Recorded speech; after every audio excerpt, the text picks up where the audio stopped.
में डाल दिया जाता है और यहीं से उसकी किस्मत पलटने वाली होती है। अब आर्थर उन लोगों में शामिल हो जाता है जिन्हें तलवार निकालने के लिए लाया गया है। लाइन बहुत लंबी होती है, इसलिए वो जल्दी में आगे घुस जाता है। जैसे ही वो तलवार को देखता है उसे अजीब सा अपनापन महसूस होता है। वो तलवार पकड़ता है और अचानक दोनों के बीच एक अजीब सी ताकत जाग जाती है। जैसे ही वो दोनों हाथों से तलवार पकड़ता है, तलवार चमकने लगती है और बिना ज्यादा मेहनत के आर्थर उसे आसानी से बाहर निकाल देता है। ये देखकर सारे सैनिक दंग रह जाते हैं, लेकिन तलवार की ताकत उसके शरीर से ज्यादा होती है और वो वहीं बेहोश होकर गिर जाता है। जब उसे होश आता है तो वो खुद को कैद खाने में पाता है। सामने खड़ा होता है राजा, उसका चाचा। 15 साल बाद ये मुलाकात किसी इमोशनल सीन जैसी नहीं होती, बल्कि पूरी चालाकी और साजिश से भरी होती है। राजा उसे बताता है कि वो पुराने राजा का बेटा है, लेकिन आर्थर इस बात को मानने से इनकार कर देता है। वो कहता है कि वो तो बस एक आम इंसान है जो बचपन से ही वेश्यालय में पला बढ़ा है। राजा उसे समझाता है कि इस तलवार को सिर्फ असली राजा या उसके खून के वारिस ही निकाल सकते हैं और यही सबसे बड़ा सबूत है। आर्थर जान बचाने के लिए कहता है कि वो हमेशा के लिए गायब हो जाएगा, लेकिन राजा उसकी बात पर भरोसा नहीं करता। उसे पता है कि आर्थर भी उसी की तरह ताकत और सत्ता का भूखा बन सकता है। अगर उसे छोड़ दिया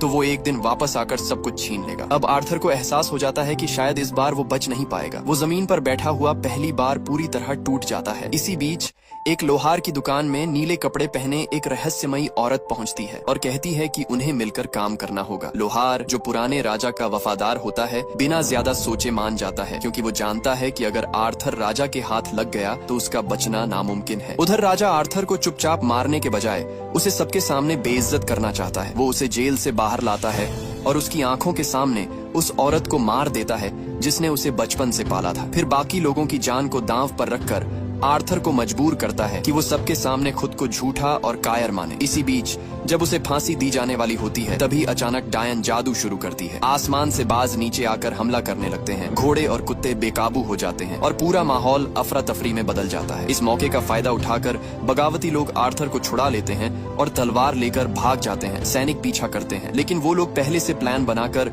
समुद्र में कूद जाते हैं और बच निकलते हैं। बाद में आर्थर को उनके ठिकाने पर लाया जाता है, जहाँ उसकी मुलाकात उसी आदमी से होती है जिसे उसने पहले सैनिकों के हवाले किया था। वो अब आजाद है और बगावत का हिस्सा बन चुका है। आर्थर साफ कह देता है कि उसे इस लड़ाई से कोई मतलब नहीं, वो बस अपनी पुरानी जिंदगी में वापस जाना चाहता है। लेकिन बगावती जानते हैं कि बिना उसके ये जंग जीती नहीं जा सकती। जब उसे तलवार पकड़ाई जाती है तो उसके दिमाग में फिर वही डरावनी यादें आने लगती हैं और वो दोबारा बेहोश हो जाता है। डायन उसके दिमाग में झांकती है और पता चलता है कि बचपन में उसने अपने माँ बाप की मौत देखी थी और वही काला योद्धा उसकी सबसे बड़ी डर बन गया है। अब डायन बताती है कि अगर आर्थर को सच में राजा बनना है तो उसे अपने डर का सामना करना होगा। इसके लिए उसे एक खतरनाक जगह, अंधेरी दुनिया में जाना पड़ेगा, जहां वो परीक्षा से गुजरेगा। जैसे ही जादू किया जाता है, आर्थर अचानक उस रहस्यमयी अंधेरे